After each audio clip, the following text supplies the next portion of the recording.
Hi, John Stalker here, Merced College's faculty Canvas trainer. And in today's episode of John on Canvas, I'm going to be demonstrating how to make a homepage for your Canvas course. Now, like every book needs an engaging cover to draw the reader in between the covers, your Canvas course needs a homepage to draw the students into your course. Now, even if you're using Canvas for just face-to-face support materials, you need, and I emphasize need, actually must have a Canvas homepage that will explain to the students what's going on with your course. It's nothing more frustrating to a student than to sign up for a class, log into Canvas, click into the course shell, and nothing's there. So you want to have something there. So I'm going to demonstrate how to bring in some pictures, probably just one, and some text that explains what's going on. So ready to get started? Good, let's get going. Okay, so we're going to get started on setting up a homepage in your Canvas course. Now, from my dashboard, I have an empty shell here I call Working with Canvas. And we'll use this to build things out as we proceed. And as you can see, I clicked into the course. It comes to the home page, and there's nothing. It just says create a new module. So you want to have something here. So if a student clicks into your course, if you have a published course, they see something. Now, as you know, we have our course navigation pane here, our content area, and our sidebar. So if we click choose home page from the sidebar, we have some options to set to our home page. There's 5 things: course activity stream, a custom front page, modules, assignments, and syllabus.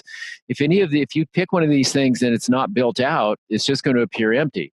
So at a minimum, you want to make a front page. So let's work on making a front page. So just get started on front page. We're going to go to pages. Now, as you know, even though this link is grayed out, it's grayed out because it's not visible in student view. It still works. So let's click pages. As this is a new course, we have no pages created yet, and you have the option to add one, which is the same kind of link as the blue plus page button over here on the right. So we click add one, and this is our blank content page builder. We have an area for a page title. We have the rich content editor, which I'm just going to touch on briefly in this presentation, and we'll get into more detail as we go forward in other presentations. So let's start with a page title. And I'm just going to say, welcome to my course, week 1. And down here in the content editor area, let's create another headline for this. And let's see.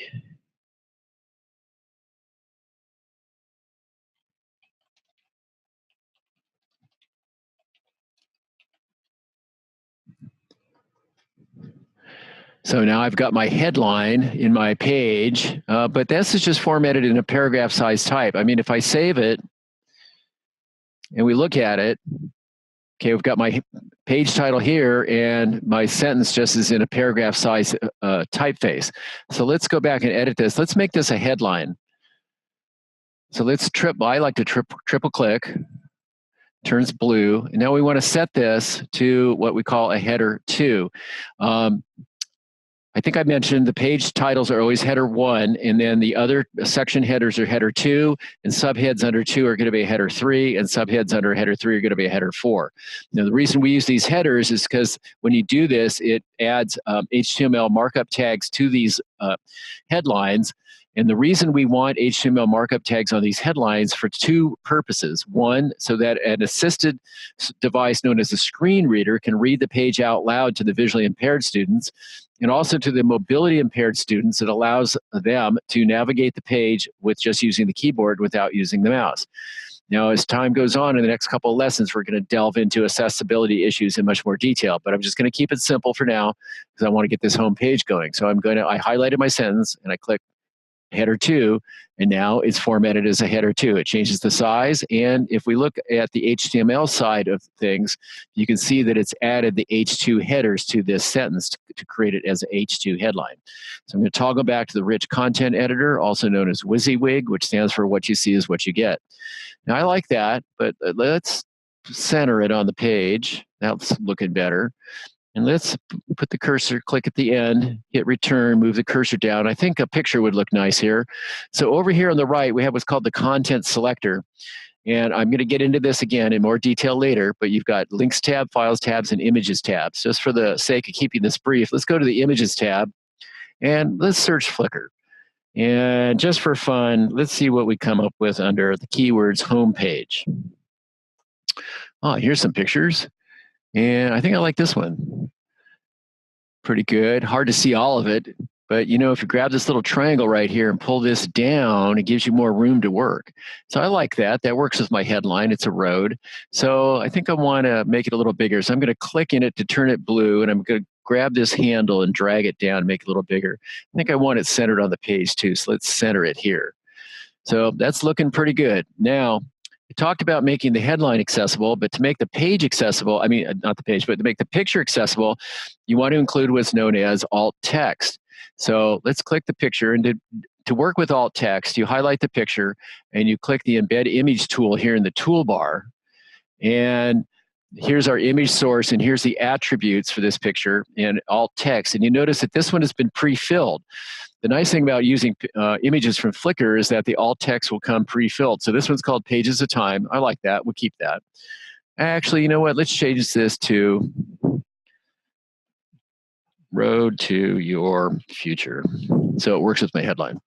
Now, the rules on alt text is you just put a descriptive phrase in here that a screen reader can read out loud. And you do not use the file extension, so no .jpg and no .png. Also, you don't put images of or picture of or anything like that. You just put the descriptive phrase. And that's what you do, and then you click update, and now your alt text is included in there. So that's looking pretty good. So I'm going to keep this simple. We're going to save and publish, and as you recall from my previous episode, publishing makes the pages visible to the students. So that's a pretty good looking page. I like that.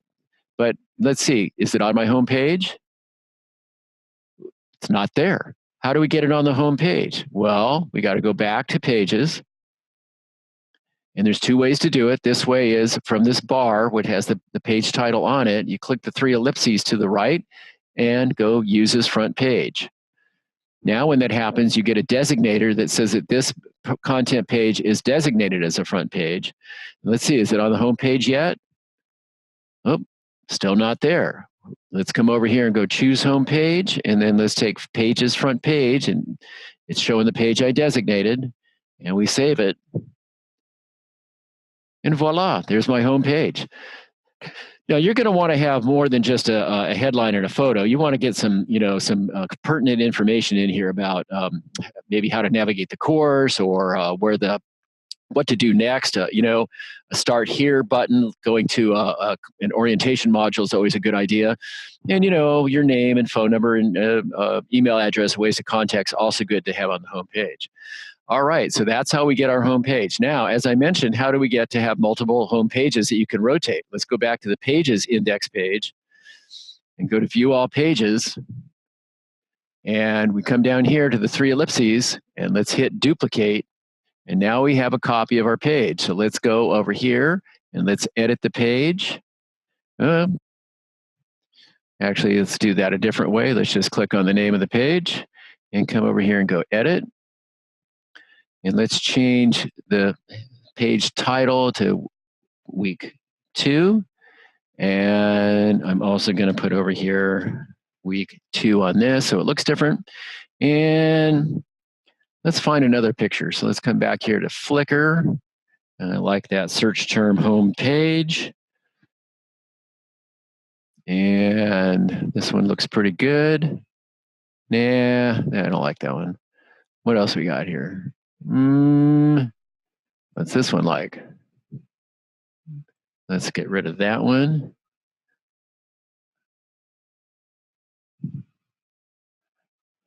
No, that's really not right either. Let's just use, how about this one? Perfect. Let's use that one. Okay, so we're going to use that. And again, let's make it a little bit bigger. And let's center it. Let's check the alt text. Home Sweet Home. Sounds good to me. We'll keep that. We hit Update. And now there's our page looking pretty good. So let's save and publish that. And it comes up. That looks good. So what does it look like on the Pages index page? Let's come over here. View All Pages. And now we've got both our pages. Now here's the original one we set as our front page, but now we're into Week 2, and I want to update this to my new home page for Week 2. So just come over here to the three ellipses, change it to Use Front Page, come back over here to Home, And now there's my week 2 homepage. So this is a great idea. Weekly, you could go in and you can make all 16 pages just by copying them, changing them a little bit, get them all prepped in advance. And then as the weeks progress, you can rotate your new page in. And, if doing all 16 is too much, you might do like 3 or 4. And then as the semester progresses, you can build the rest of them and rotate them in. Great idea. Okay, so there we have it. A little bit of accessibility, a little bit of working with the rich content editor, making a page, designating it as a home page. Okay, in future episodes, we're going to get deeper into working with accessibility tools and accessibility concepts and using the accessibility checkers. Okay, well, thanks for joining me today on this episode of John on Canvas. And some of you probably caught my typo there, you and your. That's darn spell checkers never catch those things. I do aim to spell better, but I've got to remember to slow down. So anyway, thanks for watching, and we'll see you next time.